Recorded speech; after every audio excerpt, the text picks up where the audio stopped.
Pushkin. Hey, Revisionist History listeners.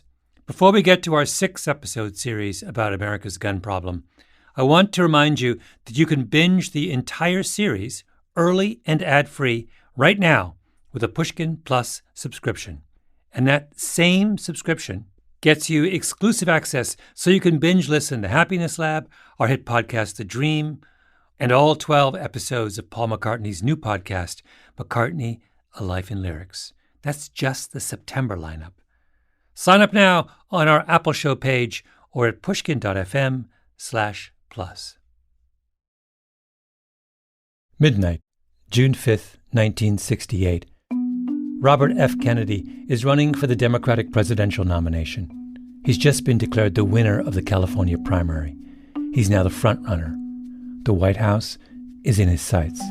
I want to express my gratitude to my dog Freckles, who's been maligned. I don't care what they say about me, but when they start to attack my dog. I'm not doing this in the order of importance, but I also want to thank my wife, Ethel.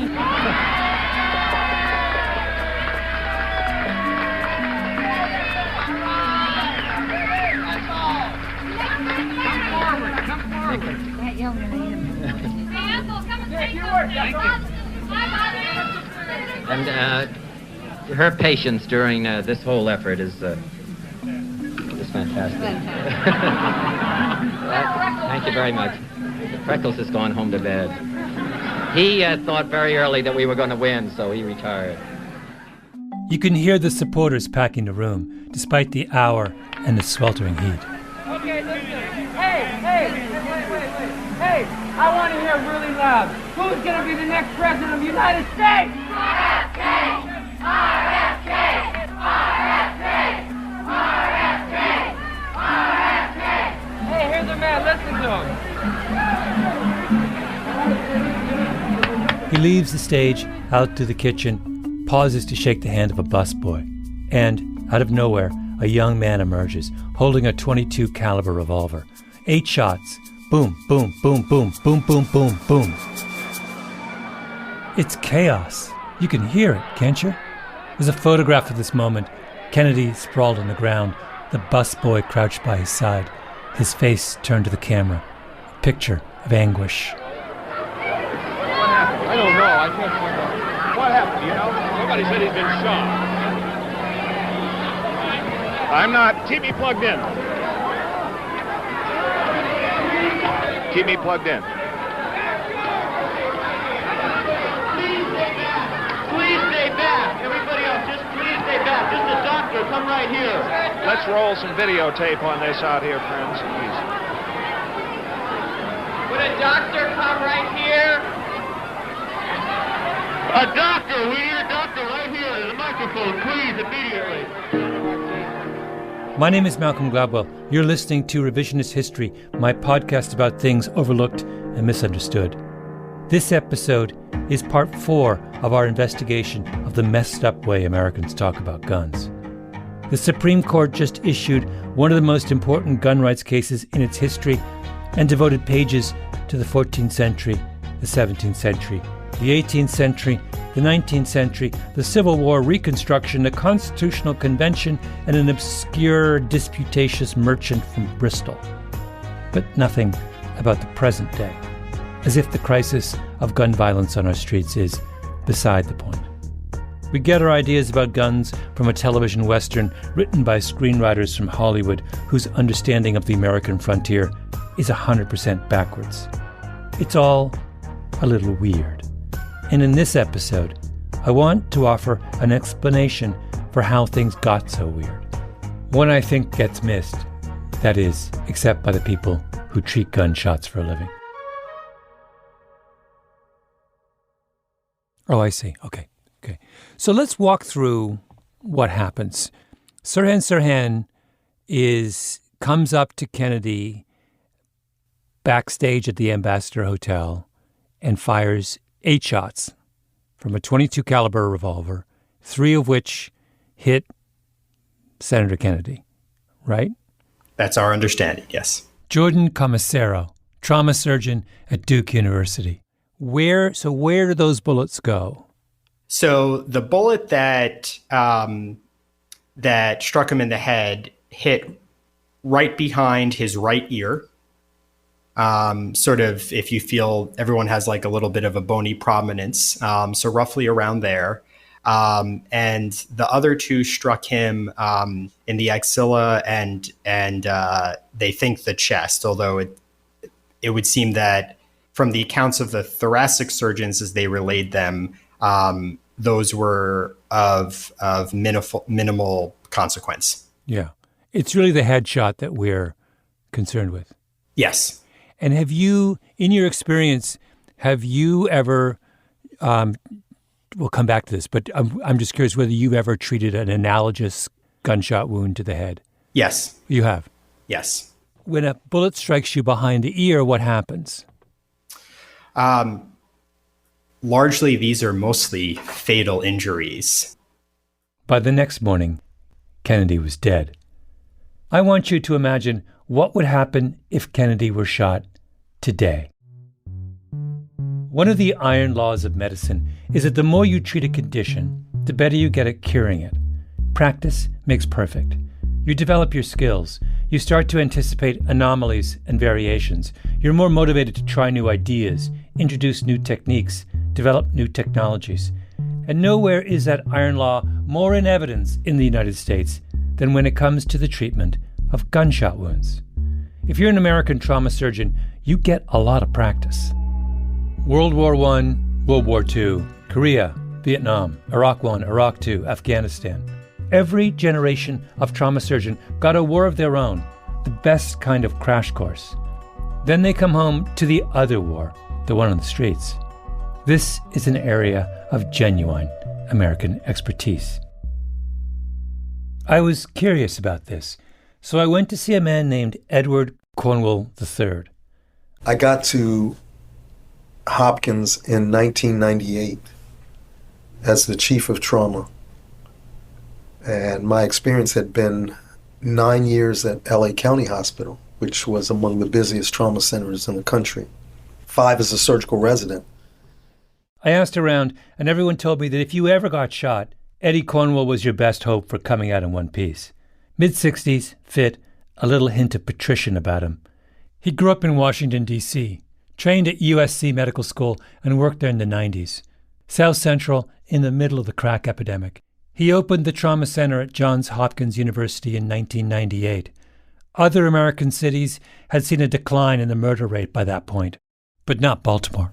We have a protected conference that takes place, every department of surgery does, so-called morbidity and mortality conference. We talk about every patient that died or had a complication in the prior week.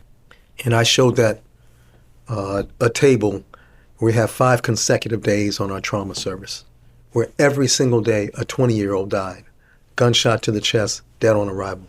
Gunshot to the chest, dead on arrival. Stab wound to the chest, ER thoracotomy. We didn't have time to go to the operating room. Literally opened their chest in the emergency department, declared dead. 5 different surgeons, including myself. One day, a whole basketball team of 20-year-olds essentially dead in the emergency department, prompting us to identify that we had this dramatic increase in the brazen nature of gunshot wounds, more to the head or the chest or both.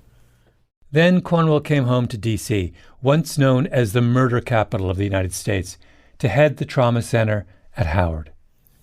It's interesting.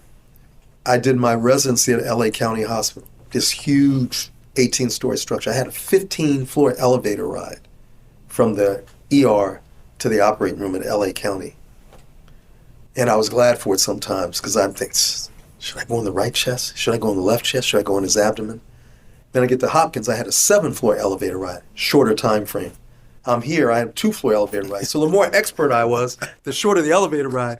I was glad I had a 15-floor elevator ride. By the time I get to Hopkins, I had seen it all, so I didn't need a 15. 7 floors is fine. Yeah. And I had 2 floors here. South Central, East Baltimore, Central Washington.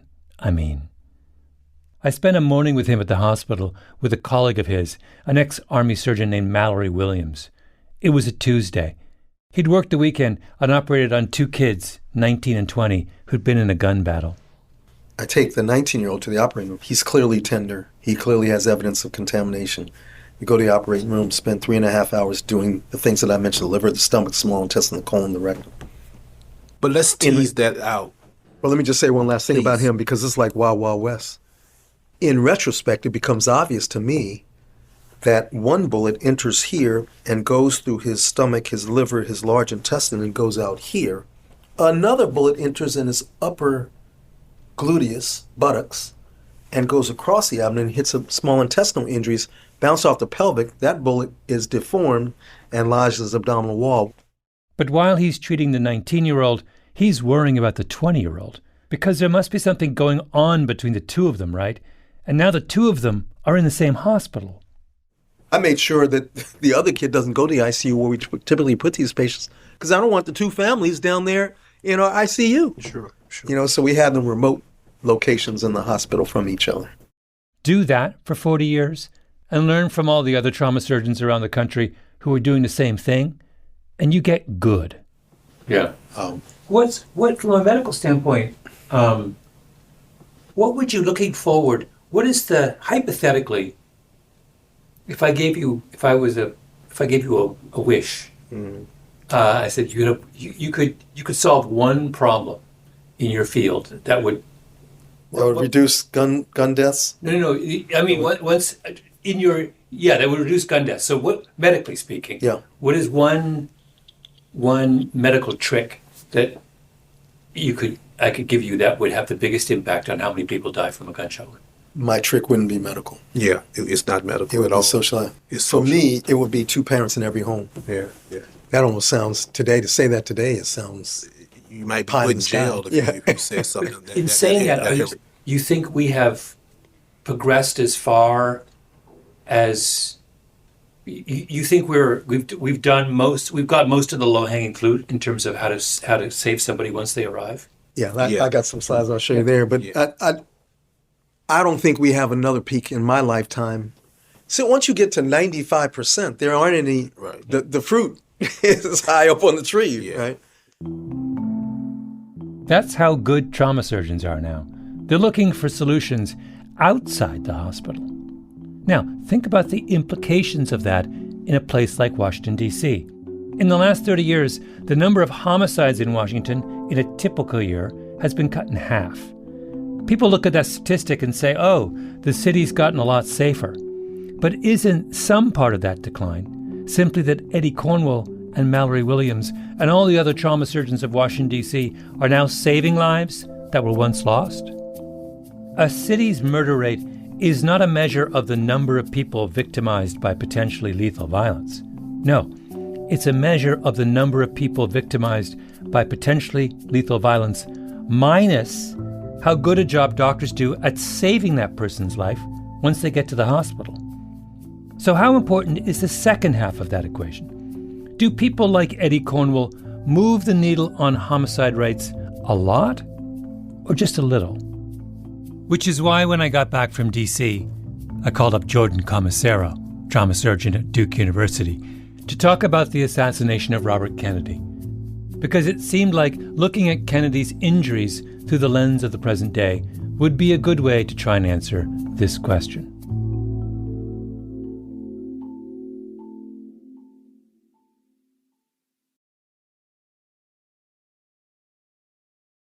There is a long tradition among trauma surgeons of speculating about which famous shooting of a political figure would have turned out differently, given today's medical know-how.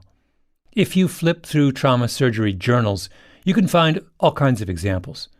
By the way, you can't play this game if you're a trauma surgeon in Canada, because they've never had any of their leaders assassinated. Or England, because they've had just one.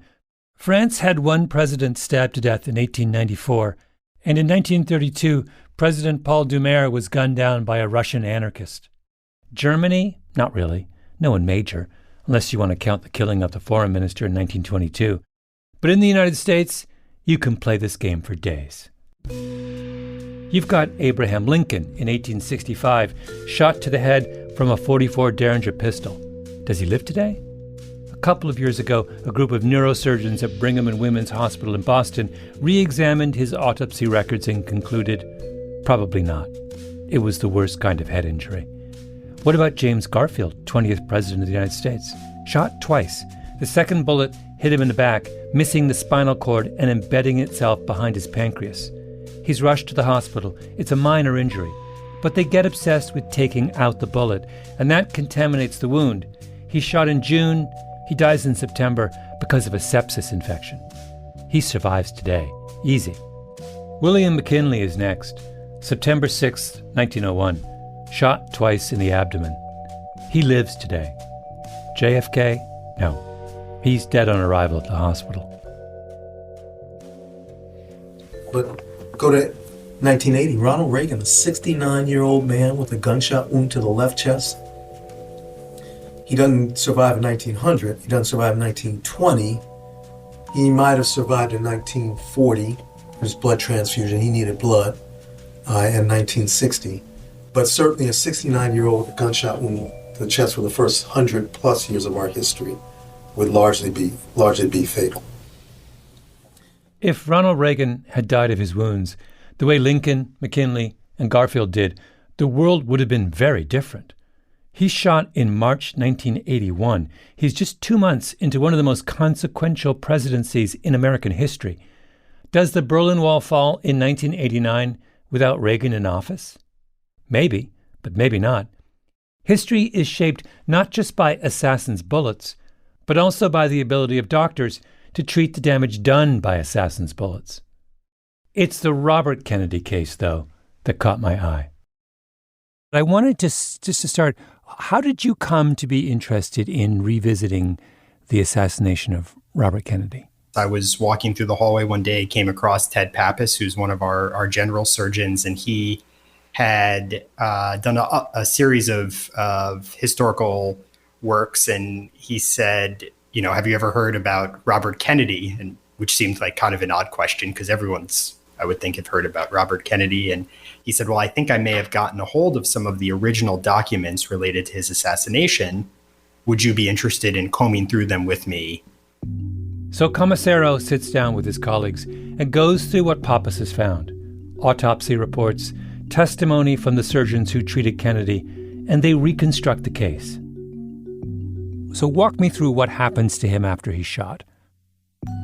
Yeah, so, I've always sort of envisioned this chaotic scene where, his limited security and his chief of staff went and sought the assistance of the available physicians. He's lying on the ground in the kitchen of the Ambassador Hotel. Today they would be Secret Service protection, contingency plans, an ambulance on call. There was nothing like that in 1968. For bodyguards, Kennedy has 2 celebrity athletes, the football player Rosie Greer and the Olympic gold medal decathlete Rayford Johnson. No one is prepared for this kind of emergency. And then this is sort of where the senator then gets unlucky. And where a lot of victims get unlucky is he is taken to sort of the closest hospital, but not necessarily the facility that's best equipped to care for someone who had been shot in the head. Kennedy gets taken to Central Receiving Hospital on 6th Street, just west of downtown. They stabilize him there, but they don't have a neurosurgeon, so he has to be retransported to Good Samaritan Hospital, just off Wilshire. And what did that mistake cost him? How much time? I calculated in the paper. Let me double check.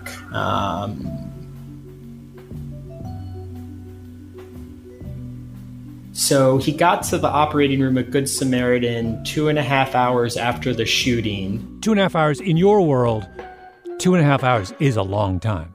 Is a very long time. Yeah. So he gets to Good Samaritan, and what happens? So they finish stabilizing him. They inspect for his other wounds. And then they decide pretty quickly to take him to surgery. And they wound up removing, roughly about a 5 centimeter, 2.5 inch piece of bone surrounding where he was shot in the back of the head, right behind the ear. And, debris, which was the standard of the day, sort of everything that looked abnormal along the bullet track, tried to remove fragments of his skull, and then brought him back to the intensive care unit. where they tried to cool him, which was a sort of common practice at the time to reduce swelling in the brain. They gave him medications, specifically steroids and something called mannitol, which is a diuretic. Both of those are aimed at reducing swelling of the brain, one of which mannitol is still very commonly used today. Dexamethasone is no longer used for this type of injury based upon data from large clinical trials that occurred long after this, of course. He was in a coma. He never came out of it.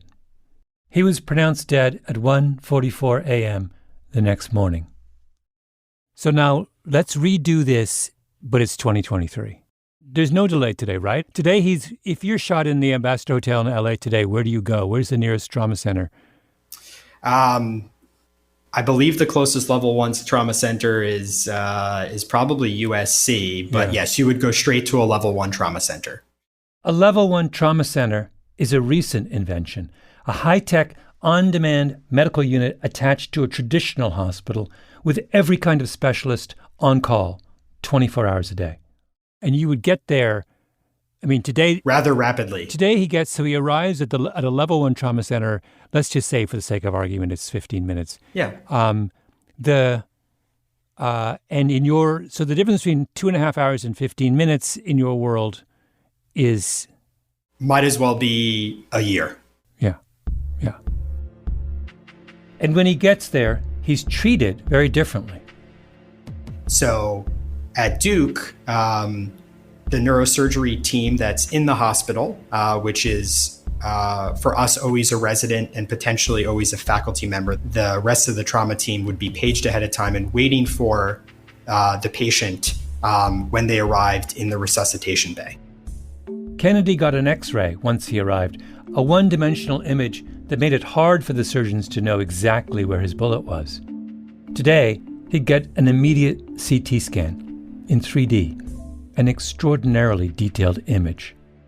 In most trauma centers, including Duke, there is a CT scanner that is about 10 feet from where the patients first arrive, so there's very little care, very little delay. You finish the CT scan, you're how many minutes in are you from the moment the patient has arrived at the hospital? Unless the patient was so unstable in terms of their blood pressure or heart rate that required additional stabilization, this should be occurring within 10 or 15 minutes. Yeah. Commissario began to talk through the difference between how a brain injury like Kennedy's was treated in 1968 versus today. He gave me close to an hour of technical description, step by step. So, in 68, given standard of care and the extent of his injuries, he has 0 chance of survival. About as close to 0 as you can get. Yeah. What's his percent survival chance today? He's not dying at 2:45 the next morning under this protocol. I think it is far less likely he is dying at 2:45 the next morning. Yeah. Listening to you describe the differences between 68 and the present day, it sounds like night and day. You have the same intention today as they did in 68. Reduce the swelling in the brain, repair, stop the bleeding. But the ways in which you're going about doing that are... markedly different. Totally. Markedly different. How do I describe the leap that's been made between then and now? What's it like? Is it like... I've driven in a car from 1968. It doesn't seem like it belongs to a different paradigm than a car today. It's the difference between a bicycle and an electric car. Oh. Okay. Yeah, that makes a lot of sense. Oh, that's huge. So what does Commissario's what if on the Kennedy assassination tell us? That medicine's contribution to falling homicide rates is a very big deal. Bicycles to electric cars. Here's a back-of-the-envelope calculation on how big this effect is. A group from the University of Massachusetts in 2002 estimated improvements in trauma care probably lower the death rate from serious injury about 2.5 to 4% a year. So, if nothing else changes, if there's still just as many would-be murderers walking around, that's how much your murder rate is going to fall every year on its own. Let me quote to you from their conclusion. Compared to 1960, the year our analysis begins, we estimate that without these developments in medical technology, there would have been between 45,000 and 70,000 homicides annually the past 5 years, instead of an actual 15,000 to 20,000. Those estimates are insane. If doctors hadn't upped their game, the number of Americans being murdered every year in the United States might be as much as 3 or 4 times higher than it is now. Here's another example. It's from the Trauma Center at the University of Tennessee Medical Center in Memphis, a city with a pretty serious homicide problem. The Memphis trauma staff looked at every gunshot wound their hospital had treated from the mid-1990s to 2015. And what they found is that every way you look at it, gun violence in Memphis got worse in that period. The number of gunshot wounds they saw increased. In fact, the number went up 59% just between 2010 and 2015. The severity of the wounds they saw got worse.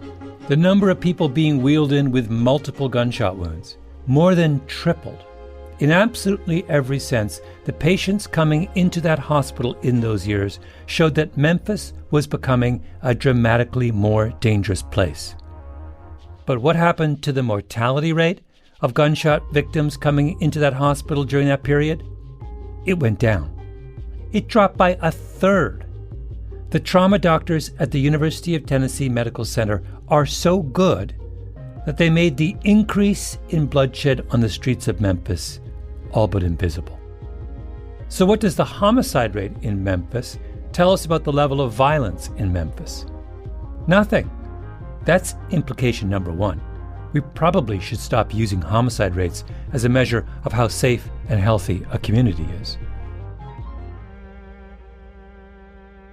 Homicides get all the attention, right? They get all the attention from the media.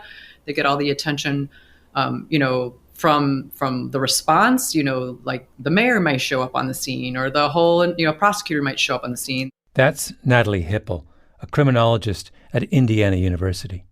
They tape off the whole scene, and not every non-fatal shooting gets that kind of response. So those are the numbers that people are sensitive to. But I don't know that it means much.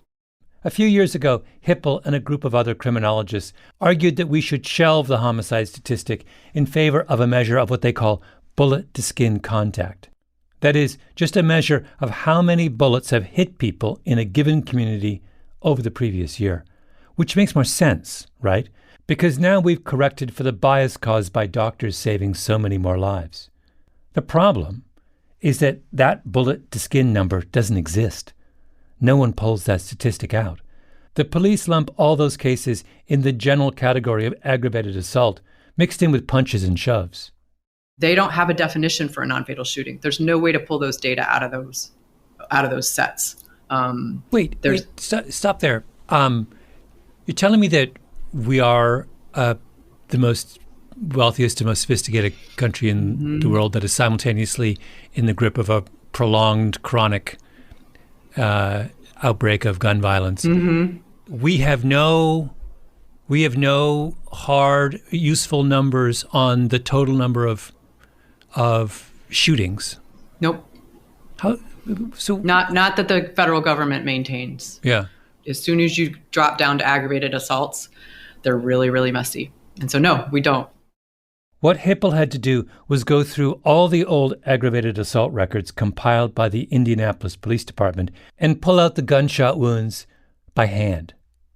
The first thing we did was pull all the aggravated assaults that, and they report to the FBI. And so they pulled all those case numbers and we started reading. I mean, literally this just, in the bucket, out of the bucket, in the bucket, out of the bucket. And then, this is thousands and thousands. Thousands, yeah.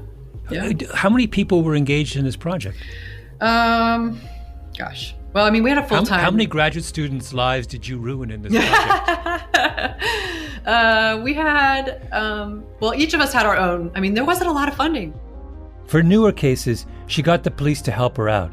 Indiana has a reporting requirement. If you show up at the emergency department and you're stabbed or you're shot or you're really badly bludgeoned or something, the medical facility is required to report that to the police. So every day, the police would send her the list of reports they'd gotten from the trauma center the night before. The procedure was detective goes to the scene, figures out what's going on, and then writes up what they know about the incident that happened right then and there, and then that goes out. So that's usually within 24 hours. But I got on that email list. So then I'm forwarding them to my research assistant. The two of us are reading every single one. How many are you getting a day? Oh, my email right now, hundreds. Wait, you're getting hundreds of... My police department email's off the hook. This is all the bullet to skin reports from the city of Indianapolis. Yeah, and Indianapolis is the 17th largest city in the country. They run about 800,000 people, give or take. So you can only imagine what this must look like in Chicago or New York. What she's finding is what you'd expect she'd find. Indianapolis is just like Memphis. The curve for bullet to skin contact is going one way, and the curve for homicides is going another. But the whole thing is absurd, right? In the hospitals of Indianapolis, the trauma surgeons have marshaled the very finest of 21st century technology and spent millions upon millions of dollars to save every last life they can. But does the city know whether gun violence is going up or down? Sure, but only because Natalie Hipple and her graduate students are going through their emails every morning. Yeah. One last question. I don't mean this in a disparaging way. The way you describe your work sounds insanely depressing. Thank you for acknowledging that. It is depressing. I've started checking in on grad students. I'm like, you're going to read when I hire them, I'm like, this is not, something that you have, over coffee and donuts and do your work, right? It's going to change your mood. Which brings us to the second implication of the homicide equation, which is that maybe these two things, how good the doctors are and how lackadaisical the rest of society's response to the problem has been, are connected.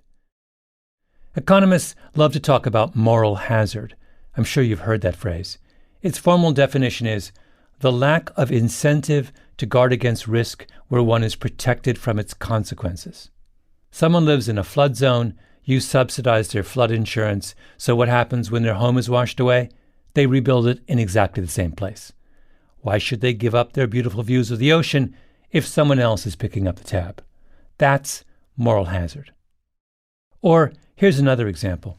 The rate of people dying in car accidents fell dramatically for years, which makes sense.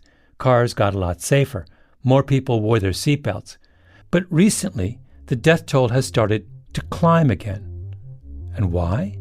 Maybe it's because your car is filled with all kinds of warnings and bells, and you're strapped in like a baby and protected by a dozen airbags, and you feel so safe that you have that extra drink and drive a little faster and answer all your texts while you're driving down the freeway, so you end up being worse off than before. That's moral hazard. If someone else is doing the work of taking care of us and lowering our risk, we have the freedom to behave like idiots. I said at the beginning of this series that I wanted to explain why the way we talk about guns is so messed up, why the Supreme Court makes such ridiculous rulings, why gun control advocates push ideas that are so beside the point. And I think a big part of the answer is moral hazard. Moral hazard is indifference. It is the freedom purchased by other people's hard work. Doctors have become so skilled, have taken the problem of treating the wounded so seriously, have deployed every inch of their ingenuity in trying to keep the wounded alive, but the rest of us are free to fiddle while Rome burns.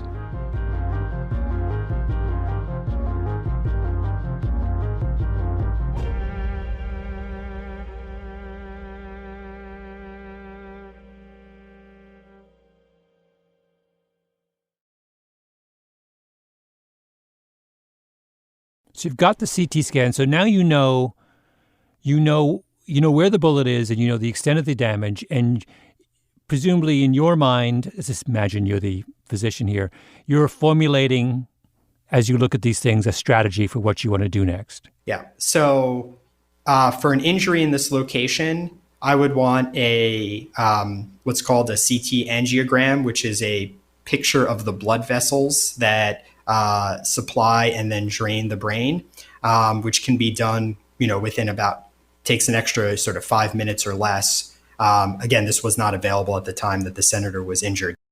Kennedy's brain is flooded in blood. But today, Commissaro would have a sense of where the damage is, and he would call for help. So if I'm the surgeon that's taking care of the senator and there is evidence that blood is coming out of a very large blood vessel, then I am calling one of my colleagues who specializes in vascular neurosurgery to tell me to meet in the operating room, and potentially taking the senator to an operating room that has the capability for us to operate simultaneously. So while I'm working directly on his head, removing the skull, taking out any blood clot that I can, making space for swelling, which is largely the purpose of the surgery. Stop the bleeding, make room for the brain to swell, get control of any infection that's going to occur by removing dead tissue. Then at the same time, my partner could be accessing the blood vessels through either the wrist or the groin, kind of like how a heart catheterization takes place, except you don't stop at the heart, you go up to the brain to try and either block off extensive bleeding if you can't salvage the blood vessels, or salvage the blood vessels from the inside out. So keep going. So you've brought in this specialist to deal with the blood vessel while you are removing parts of the skull and dead tissue. Yep. What happens next? Now, since they make mention to operating at the upper part of the brain a bit, the occipital lobe that they reference, which makes us conclude that the bullet trajectory somewhat passed upward from the cerebellum upward into the occipital lobe. It raises the possibility of removing a large part of the skull up top, which they did not do. And likely part of the reason that they did not do that is it really hadn't become more of a standard at the time because the data just didn't exist that it was helpful. They didn't use a microscope in 1968. Commissaro would, which would give not only magnification, but illumination. They're operating in a very confined space. Back then, the standard of care was to locate and remove every single bit of debris you could find. We don't do that anymore. It does more harm than good. And then, maybe the biggest issue of all, after a brain is injured, it begins to swell. And it's the swelling that poses the greatest risk to the patient. Today, we know far more about how to reduce that swelling. I've wondered if Sirhan's hand jerks up and instead of getting shot back here, the bullet comes across his occipital lobe. The senator probably has a visual field deficit, a blind spot, but quite possibly survives. Same thing if the headshot was a little lower.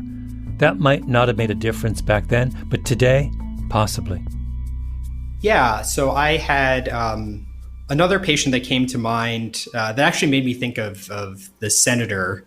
He was a young person who had been shot, not in the back lobe, but the front lobe. So damaged part of the jaw, but more importantly, afterwards, injured the carotid artery, one of the main blood supplies to the brain. The two carotid arteries supply about 80% of your blood, and was hemorrhaging extensively from that prior to when it then damaged the brain itself. And we did, very nearly exactly what I laid out to you. One of my partners, who's a vascular neurosurgeon working from inside the blood vessels, fed a wire to help repair this. I took off a large chunk of the patient's skull.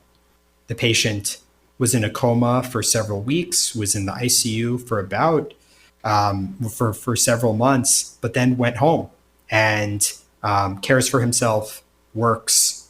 I don't think I would ever sort of categorize him as perfect, but you could meet him, and other than part of his scar extends in front of his hairline, the rest is hidden behind, you would not be able to sort of say, oh yeah, you were shot in the head or you had a brain injury. Yeah. So that's another scenario for Robert Kennedy. If the bullet had gone today, had hit him there, he could have survived. There are many scenarios where he survives. And what happens when someone survives a violent act that once upon a time would have killed them?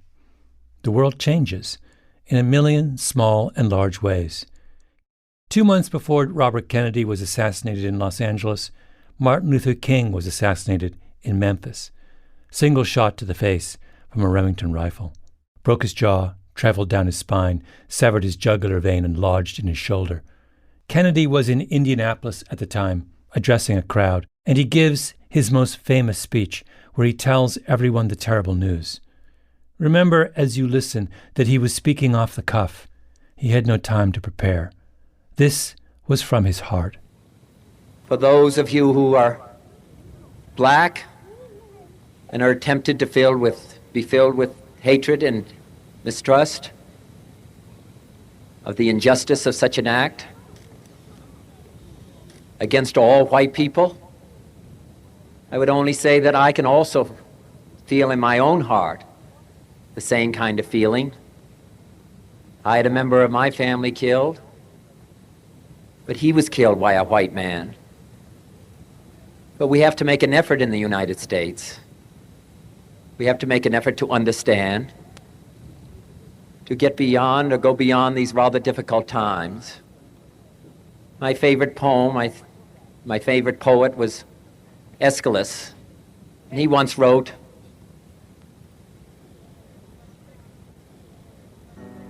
"Even in our sleep, pain which cannot forget falls drop by drop upon the heart, until in our own despair, against our will, comes wisdom through the awful grace of God."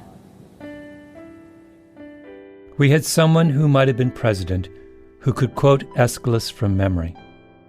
And then Kennedy issued a challenge for the country to do something about the violence tearing us apart.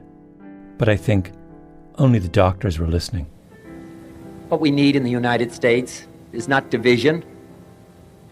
What we need in the United States is not hatred. What we need in the United States is not violence and lawlessness, but is love and wisdom and compassion toward one another, and a feeling of justice toward those who still suffer within our country, whether they be white or whether they be black.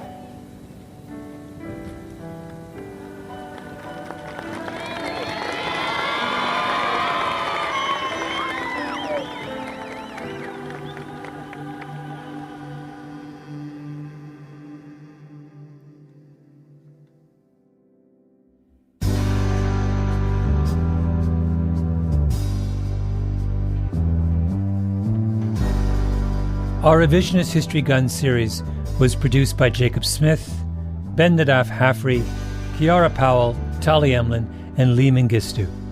We were edited by Peter Clowney and Julia Barton, fact-checking by Arthur Gompertz and Cashel Williams. Original scoring by Luis Guerra. Mastering by Flawn Williams. Engineering by Nina Lawrence. I'm Malcolm Gladwell.